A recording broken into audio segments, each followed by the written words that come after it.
Hello, welcome to the channel. My name is Beluga the Jaegerist, and the name is sort of ironic, but still. Today, I want to put in crystal clear terms.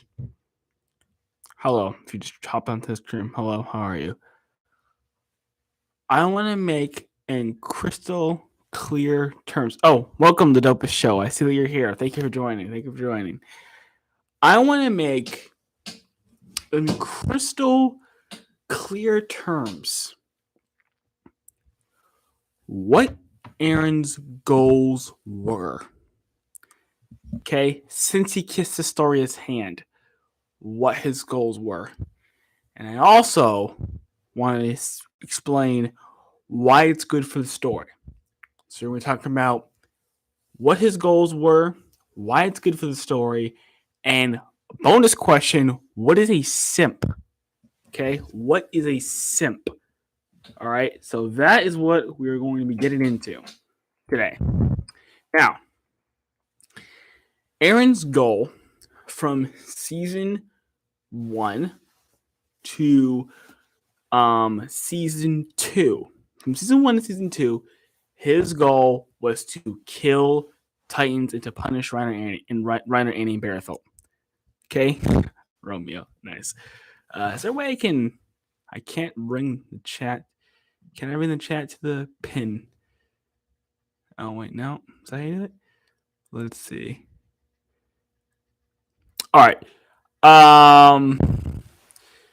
And to punish Reiner, Annie, and Barathol. Those were his goals. So to kill the Titans and to punish Reiner, Annie, and Barathol. Right? Season 2. Notice I said season 2. Then it goes on to season 3. His goals are still pretty much the same, only he's distracted by humanity. Right? Because humanity is fighting him. At the end of season 3, this is very important for everyone to understand. Not a lot of people understand this, and not a lot of people who comment on Attack on Titan bring this up. But at the end of season 3, his desire for vengeance is gone. He's not going to have vengeance anymore. He doesn't at all. After he reaches the basement, the book's in the basement, he doesn't care about vengeance anymore. It's number 1. Number 2, he already had his goals planned out, and they never changed. Remember what anyone else says, Isayama never changed the ending from the time he kissed Astoria's hand. From 2016, 2017, whatever year it was that it got published in, from that point, he did not significantly change the ending. All right? So, he kissed Astoria's hand, and the future he saw a future without Titans. That is big for 2 reasons. Number 1, first and foremost, number 1 priority for Eren, Mikasa is completely unharmed. Nothing bad is going to happen to Mikasa. She's going to be completely fine for the rest of her life. Number 2, Armin does not have to die after 13 years. Also very important to Eren that Armin does not have 13 years. He said to him when they were working on the railroad in season 4, I don't know what volume it was, I know it was in season 4, part 1. He said he wanted them to live, or maybe it was part 2. He said he wanted them to live long, happy lives. And he said he didn't want anyone to inherit his attack titan, which means that the attack titan can't be used to persecute them, right? Or the founder can't be used to persecute or manipulate them. But he also doesn't want them being burdened with it. The only way to do this is to get rid of the Titans. But he knew it was going to happen in season 3. Now, number 3, the third thing it accomplishes, this is big. He does not say, hey, did someone else join? Hey, welcome if you joined the stream. Welcome. The third thing is he did not want to send Historia into hell. Okay? He did not want to have the royal family continually eat each other after 13 years. He wanted Historia to also live a long, happy life. He grew a relationship with her back in season 3. We saw that in both parts. We saw that season 3 part 1 and season 3 part 2. They had a really good relationship going on. Okay? So he was fond of her and did not want her being sent into hell. And he saw that the Titans would be gone when he kissed her hand, so he knew She's going to be just fine. All right? Now, on top of that, there's other things. Like, for example, Connie's mom. Connie's mom was important to Eren, as we know. He brings it up when he in his last conversation to Connie that his mom will go back to normal. So that was also important to him. Less so than Mikasa, Armin, and Historia, but it was still important to him. It was also important for Reiner to reconcile his relationship with his mom, and it's also important that Parody was in a generally good position, which it was. That's undeniable. It was. They were the most powerful country in the world, the richest country in the world, and the freest country in the world, because no country could exert their hard or soft power onto Parody. All right, so he accomplished all those things. Now, that's what he saw when he kissed Historia's hand, and those were his goals. Okay, and we know he loved Mikasa romantically. We know he loved her. So he was doing everything he could to protect her. So, even though he knew it was a good chance of him dying, he knew his death would bring about Mikasa's well-being, because the Titans would be gone from the Earth. And they would bring about Armin's well-being. It is a sacrifice he was willing to make, as seen by Child of Evil, the line that says, "I'll sacrifice anything to protect you." Okay? Now, having accomplished all of this, he did not know why. Because remember, he does not know that Mikasa loves him like that. That's why when Armin asked him why Mikasa, he says, "I don't know." Okay? Because he doesn't know why Mikasa. He doesn't know that Mikasa loves him. Therefore, he can't make the connection between him and Ymir. Okay. Now let me ask, okay, what about the whole Lelouch thing? Right? People are saying Eren's like Lelouch because he wanted his friends to want everyone to unite against him and then kill him so there'll be world peace. All right? That is sort of true, sort of not true. Because here's the thing, guys. His main reason for making his friends heroes was not about uniting the world against him. As I said a billion times. Season 1, Trost arc, Pixis asked him if humanity had to unite against one enemy. If there was one enemy, would humanity unite? Eren said, no, that's rosy. It's idealistic. We're not even unite now. Okay? That's what Eren said way back when in season 1, when he was a naive person. Okay? Now, why he does this is he wants his friends to enjoy a life of honor, because he knows there's going to be 20% of non-Eldians or 20% of non-Parody people who are going to be on the earth. And he wants his friends to enjoy a life of honor. That's why he makes his friends look like heroes. And that's why he extends the fight longer so he can turn this colossal titan so that him and Armin can fight in publicly. They can fight publicly so that everyone can see Armin killing Eren so that he will enjoy a life of honor after Eren is dead. Okay? So that is why Eren says the things that he says in 139, right? And that's why he says, and that's why he makes it fight public. That's why he becomes a colossal titan. It is not to establish world peace. He's not trying to establish world peace, and he's certainly not trying to establish it for hundreds and hundreds and hundreds of years. He never had that ideology. Again, I will point you back to the Trost thing. He said it was a rosy, idealistic idea. He just wanted his friends to live in honor. He didn't want his friends to be like, oh, we can't fight you because you're more powerful than us, but they still have a disdain towards them, right? Like, oh, like these Eldians, we can't fight them, we still hate them, right? So like the Palestinians, they don't like the Israelis, but they can't like fight against them, right? What they actually, I probably should unpin this comment. This comment's still up here. What what he wants to happen is he wants them to still be powerful and rich and free, but actually free, powerful, and rich. But he also wants the other remaining people who are less powerful than him not to tolerate his friends, but to enjoy his friends, to honor his friends, to give glory to his friends. Right? He doesn't want people to just not attack Eldia or his friends because they can't do anything to him. They want them to genuinely like and honor Eren, Mikasa, and Armin, and the rest. That's why he says that in 139. Okay?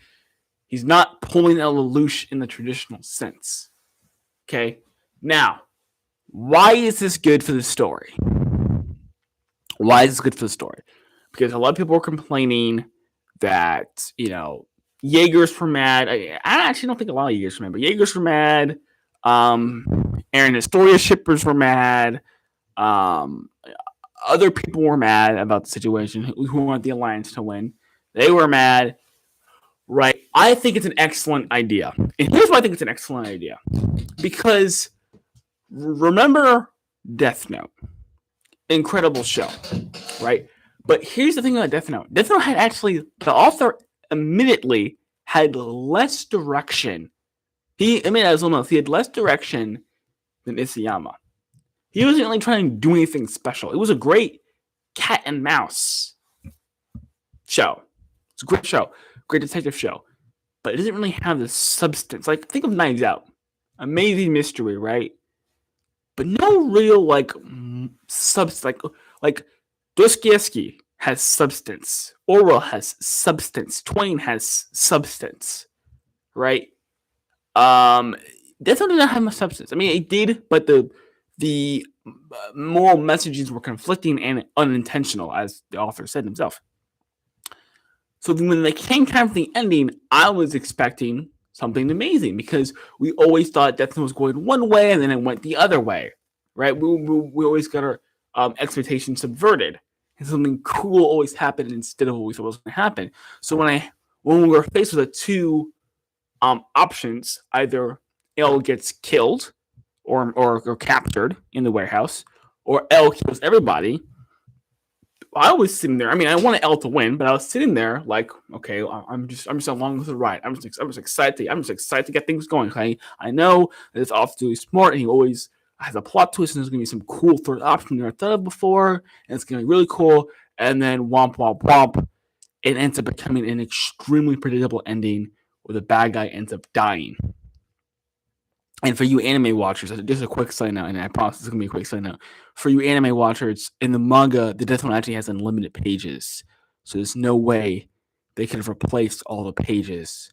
So L would have still won. So not only was there an actual, what I like to call a capital P plot hole. There are different types of plot holes, but this is a capital P plot hole, right? And also was extremely predictable because the bad guy, L, supposed to be the bad guy, L, the bad guy, lost, right? So it was incredibly predictable. It was my sister guessed the whole series. Yes, he's right. Yes. The Dopest Show, if you can see that comment on the screen, the Dopest Show says, my sister guessed the whole series. He's right.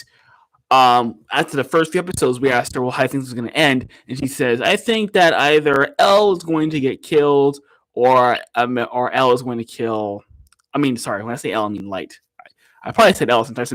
I think Light is going to kill L, or L is going to kill Light. And she was pretty much right. Light. I can't pick up L and Light. Light ended up getting killed. Right, because he's the bad guy. So the bad guy has to lose. Very, very predictable. Jude even.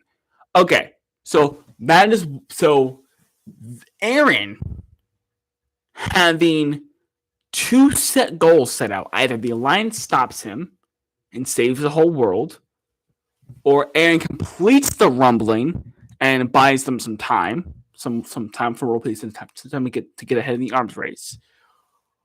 Those two were actually set aside. None of those things happened. The Alliance didn't save everything. Just like what's going to happen with Putin and Ukraine. It ended exactly how Eren wanted it to end. Just like Ukraine's going to end, however Putin wants it to end. Okay, So not only they didn't really save the world, 80% of the world died, so they failed pretty badly. And again, they only died because Eren wished that he would die. Because again, Eren could have literally turned them into flowers if he wanted to. Or if you're seeing this as outlandish, he could have made it so that everyone except for Mikasa did not have the Titan powers at the very, very least. And Mikasa would have never killed him by herself. Now, especially if he was trying to kill her. So, none of those things happened. And of course, Eren didn't PTSD. What do you mean PTSD, Dope Show? And Eren did not accomplish the rumbling. Now, people keep saying that Eren failed and that he accomplished 80% of his goal. I don't know why I have to say this, but I want to make this crystal clear without any mincing of words whatsoever. Eren's goal was not to destroy the entire world. That was not his main goal. Now you may say, Beluga, what about the flyers? Huh? Okay, I see. Beluga, what about when Armin asked him if he would destroy the entire world, and he said, I don't know, something I want to do. And he said, yeah, I would have. And when he asked why, I said, I don't know, something I want to do. Now, while that line and overall conversation absolutely needs more exposition and time, it should not be looked over that Eren would have had no reason not to go through with the rumbling if Mikasa didn't kill him. Okay? Again, the rumbling was one of his goals. Just like Reiner being with his mom was one of his goals. That was one of his goals. It's just like and we know explicitly that Connie's mom being turned back from a time. Hey, welcome if you just joined the stream. Welcome to the stream. And we know that Connie's mom being untitanized was one of his goals. But that was not his main goal. Okay, he did want to destroy the world, right? Because it would accomplish freedom for him, in a way. Again, this scene and the conversation, the scene does need much more exposition. But hey, that was not one of his main goals. He would have done the rumbling, didn't stop him because he would have no reason not to do the rumbling. It was in his nature to do the rumbling because the entire world did threaten his peace, and they need to get ahead of the arms race. And there is a serious problem with that. And who is this? Who just joined? Anyway, so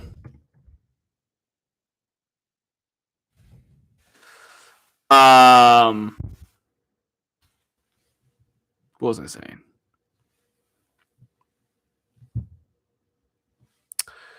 Yeah, so what was I saying? God.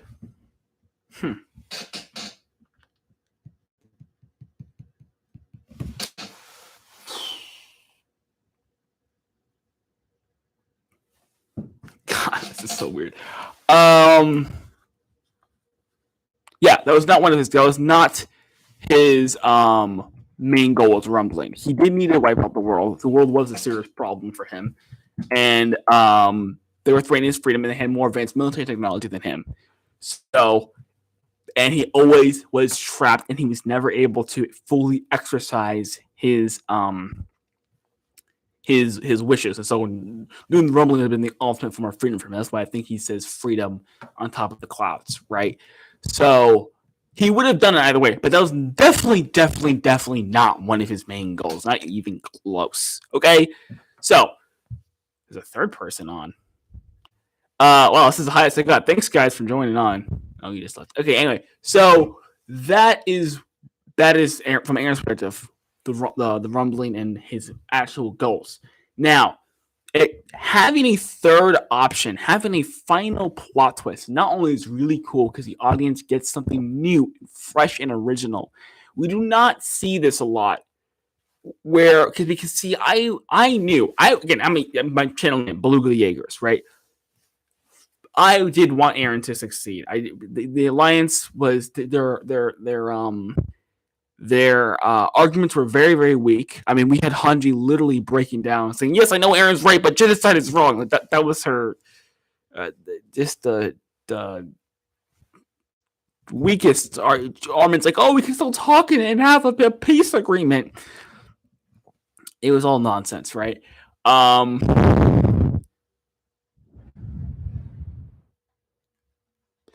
it was all it was all nonsense, right? I mean, everyone knew Eren was right. Everyone knew what Eren was doing was the right thing to do, and it was going to accomplish the best things for parity. And they were like, "Oh, genocide is wrong," and because genocide is wrong, right?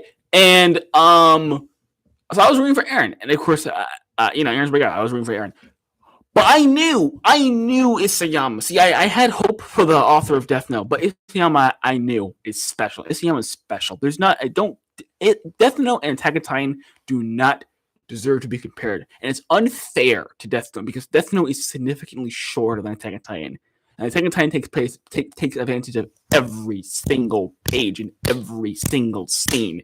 So it is wholly unfair to compare Death Note to Attack on Titan.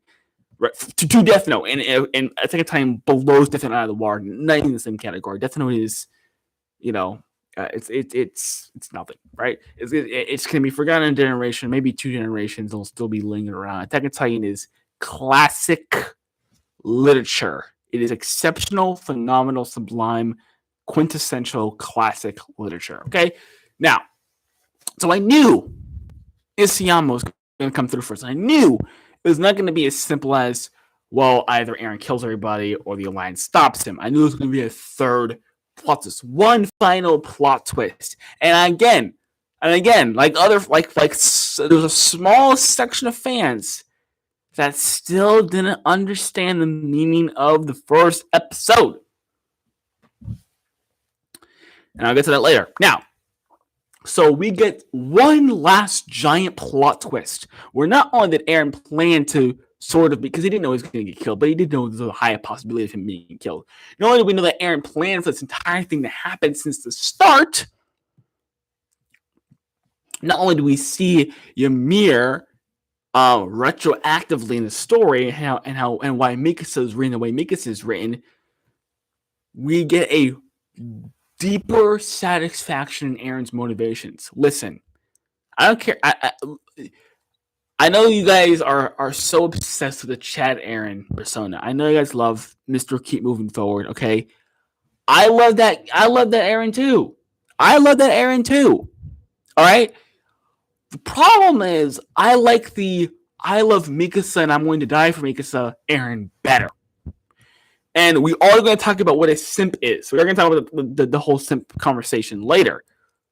But I'm saying, from a guy, I come from a family of nine, soon to be 9. Well, the baby's in the womb, but practically 9. So I come from a family of 9, right? So I have a deep sense of family and love and all that. And yeah, I like the whole I love Mikasa, I love Armin, and I'm gonna sacrifice my life for them better than the raw. I'm gonna kill everybody who gets in my way. Again, I like the first Eren too. I definitely liked him. Just the love, sacrifice, which are both better than strength and power, I brought much more satisfaction to me, and I did like his motivations better. And again, now for the third part of this, which is supposed to be the simp part, but actually, it's going to be the foreshadowing. This was foreshadowed since literally the first thing you see when you open the book. Well, depending on how you open it, it's literally the first thing you see. Because the first episode to you 2,000 years ago, 2,000 years from now, they may be saying, Beluga, what the hell are you talking about? It's about 121. Obviously, you stupid. Oh, actually, guys, sorry, the light went off. I remember the light goes off every 30 minutes. Hold on, I'll be back.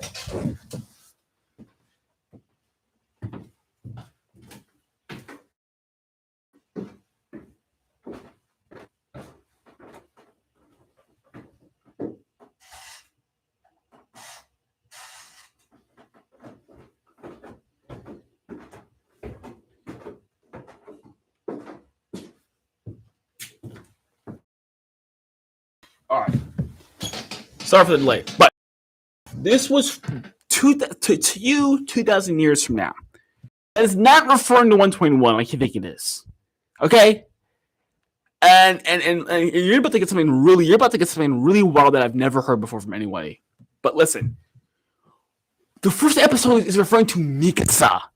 Okay, it's referring to Mikasa. Okay, to Mikasa 2,000 years from now. Okay, and the other way around.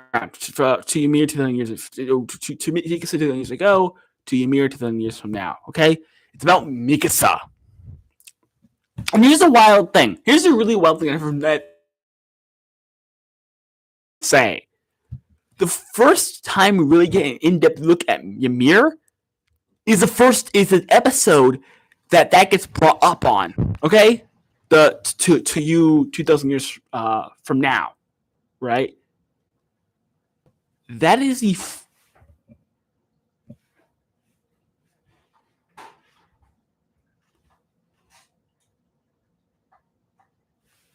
the hell? Hey, he's down here.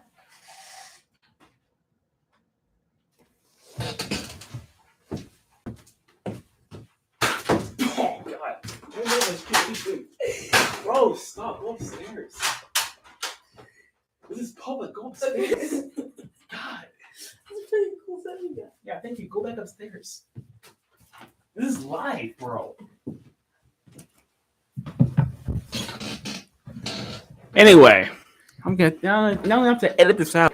Is that a big deal? It's a big deal. Okay. When Ymir first gets introduced, that's where Mikasa comes in. Where the episode 2,000 years from now comes in.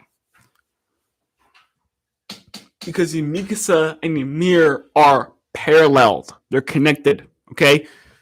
That is why she's the first. That's why she gets brought up. Okay? Now, I was rightfully confused. And any person who was not confused when they first read 121 was trying to fit a square peg into a round hole. Okay? We did not fully get the answer for the first episode. That episode 121 solved nothing. It solved nothing. We did not get a complete understanding. To who? To Eren? I mean, that was half of the picture, but it didn't really make any sense until Mikasa fully went in, because how did he free her? Remember what he said to her? Are you going to stay here forever? Remember Eren said that. Are you going to stay here forever? In 121, referring to the past. And guess what happens once Mikasa kills Eren? She leaves the paths. Oh, but that's also in the 8 pages. Interesting how a major plot point that was foreshadowed chapters prior isn't. Major plot point. Anyway, so she gets out of the plot. So this is foreshadowed since the first episode. It makes his main character. Not to mention the praying mantis eating the head of its lover. I've said this a bunch of times. I'm sure you've heard this a bunch of times too. But this is a foreshadow to Mikasa cutting off Eren's head. All right. Then we have See You Later, Eren. First chapter, we see Eren's decapitated point of view. Mikasa smiling at him as he's getting his head chopped off. Right. Then of course, when he's fighting Annie, he says, "I will destroy the entire world. I am free." All this foreshadow, and then of course the anime only song, "Beautiful Cruel World," Mikasa's talking to him. Turns out to be half of a conversation between him and Mikasa, and then Child of Evil then sums it up. And for those of you who think that it's going to be an AOE, look at Child of Evil. You're not getting AOE. you're not. Nice try though. Anyway, so that it's also properly foreshadowed. So not only is it a great plot twist that is original and it's very, very nice for the audience, it's also foreshadowed since the beginning. So you're like, oh, that makes sense. You can retroactively look this story. Look how Mikasa is written. Look how she's written to parallel Ymir. And that is how it fits in even better. This wasn't all made up on the fly. This was made with a purpose. Now let's go into the fourth segment, which is what is a simp? All right. I'm going to read the definition of a simp. All right. Simp is internet slang describing someone who shows excessive sympathy and attention towards used in our culture.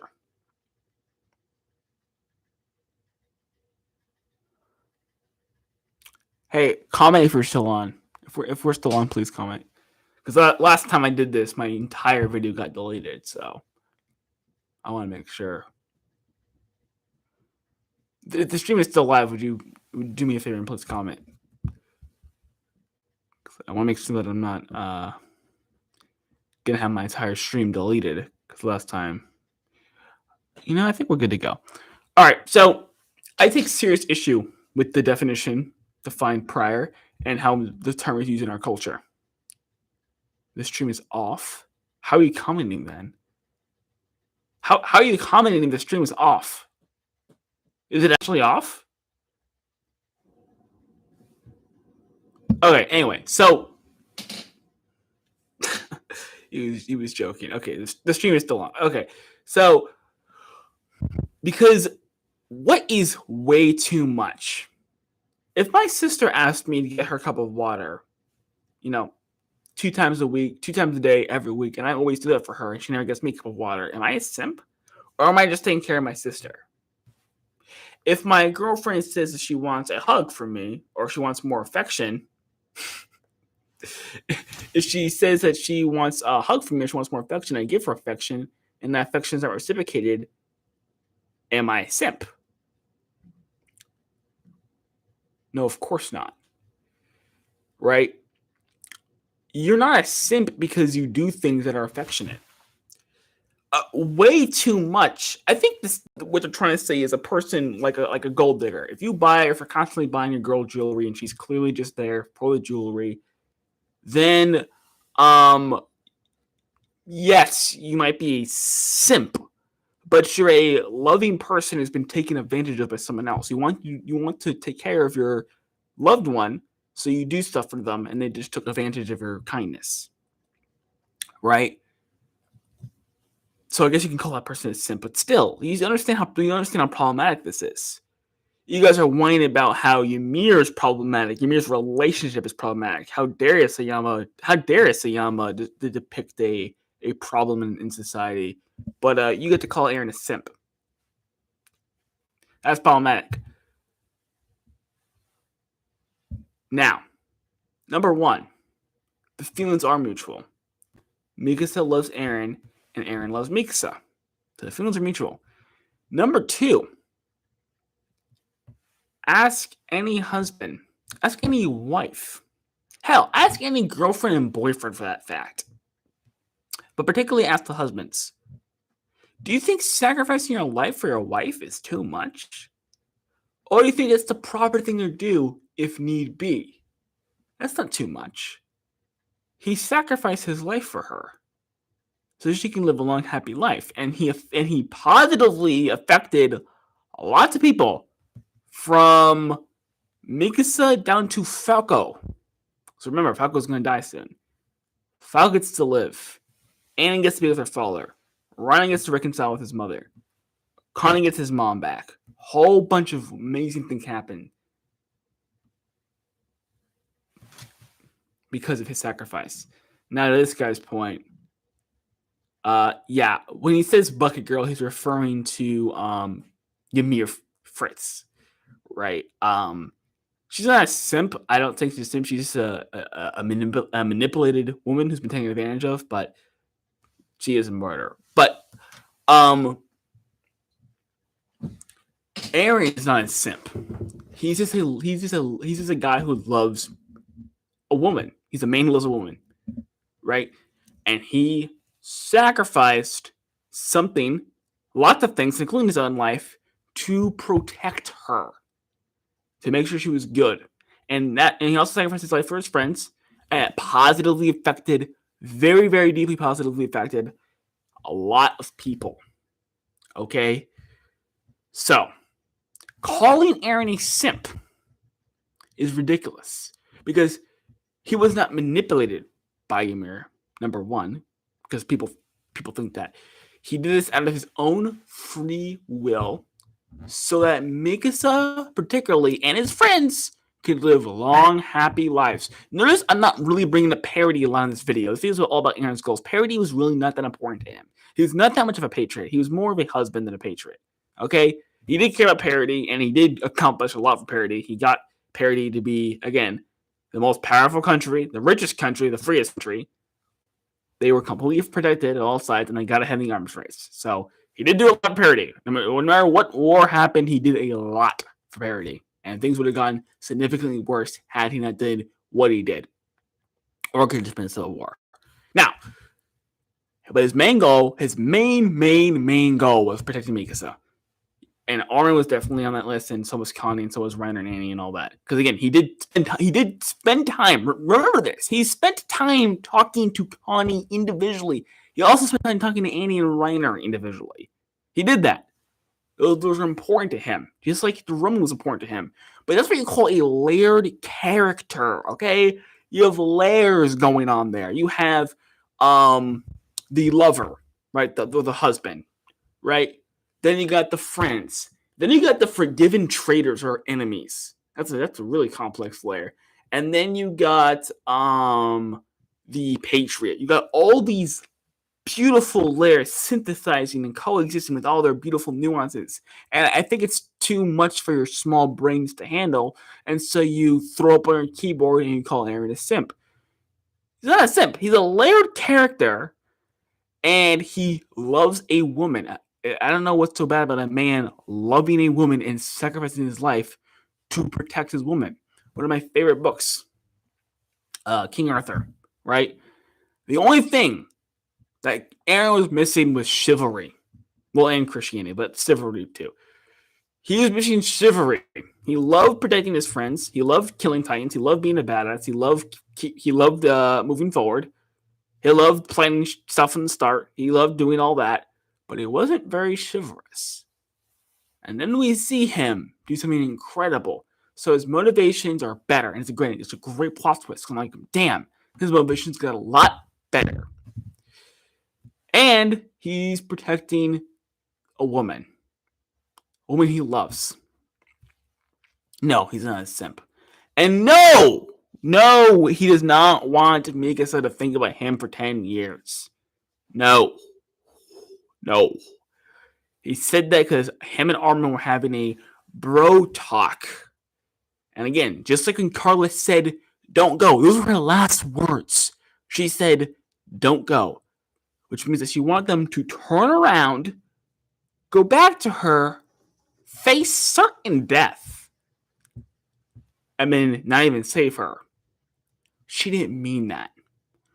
I don't know how to describe that. Whatever you use to describe what Carla was saying when she said don't go, whether it was fear or selfishness or whatever, primal instinct, whatever that was, when Carla said don't go, is the same thing when Eren said, no, I don't want that. Because remember, he lied to Armin beforehand. He said, yeah, I'm sure she can find another man. And then what happened? Armin punched him. He fell down. Then he started talking about Mikasa, right? He was holding it in for 4 years. He went to her and he said straight to her face, I've always hated you. And that hurt him deeply because we know he loved her. You know that it hurt him like hell to say that to her. So he's been lying to her the entire time. He went to her face and told her he hated her to her face. Then he has to go and hurt himself more by saying that Mikasa can't find another man. And then finally Armin punches him and doesn't forgive him. And that's when his true emotions or selfishness, whatever you want to, primal instinct, whatever you want to call it, comes out. And then he says, don't repeat it to Mikasa. I didn't mean that. I want her to be free. And then the very, very last thing he ever says to her is, throw away that scarf. Be free. Okay? So no, he does not want Hera to be caught up on him for 10 years. And no, if Mikasa got with Jean, he would not be pestering Jean in his bored form. No. Ridiculous. He'd be very, very happy for her if he saw her and Jean. If Jean and her did actually marry, he'd be very, very happy for him. We'd leave Jean the hell alone. Okay? Alright.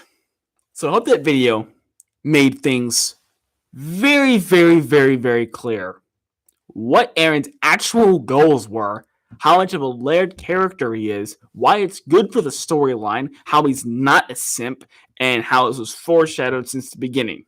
Now, if you have any negative comments, the comment section is right there. You're free to type whatever you want to type. If you have any arguments against my arguments that I just made, type those too. If you have positive comments, you're also very welcome. Now, I'm glad you stayed on. I'm glad you watched the video. Thank you. This has been Blue Jaegers, and you have a good day.